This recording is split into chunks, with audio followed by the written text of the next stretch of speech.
ఈవిడ కూడా వదిలేసే కార్యక్రమం జరుగుద్ది గ్యారెంటీ. ఎందుకంటే అంతా అయిపోయిన తర్వాత దువ్వాడ శ్రీనివాస్ దగ్గర ఏం లేదన్నప్పుడు ఎవరు మాత్రం ఉంటారు, అసలు స్త్రీ నైజం ఇది అని అన్నట్టు కొంతమంది మాట్లాడతారు. అసలు దువ్వాడ శ్రీనివాస్ దగ్గర ఏముందని మాదిరి ఉందని నేను వాళ్ళకి ప్రతి సమాధానం చెప్తున్నాను. 22వ సంవత్సరం బయటకు వచ్చేసిన తర్వాత 23వ సంవత్సరంలో ఆస్తులన్నీ రాసేసిన తర్వాత ఎంటీ హ్యాండ్స్ తో బయటకు వచ్చిన తర్వాత ఏముంది నా దగ్గర? మీరు బయటకు వచ్చేటప్పటికి ఫుల్ Empty hands.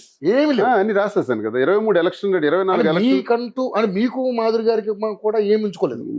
తన ఆస్తులు వేరు, అది కదా మీకు నాకు సంబంధించింది ఒక్క రూపాయి కూడా లేకుండా రాసి వచ్చింది.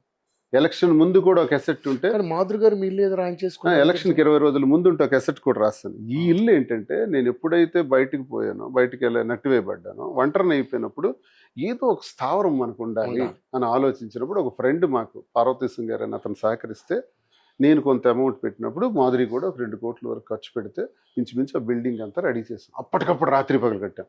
అది ఇప్పుడు పార్టీ కార్యాలయంగా ఉంది అక్కడ ఆ బిల్డింగ్. మరి ఆ బిల్డింగ్ ఎవరికి చేయాలి?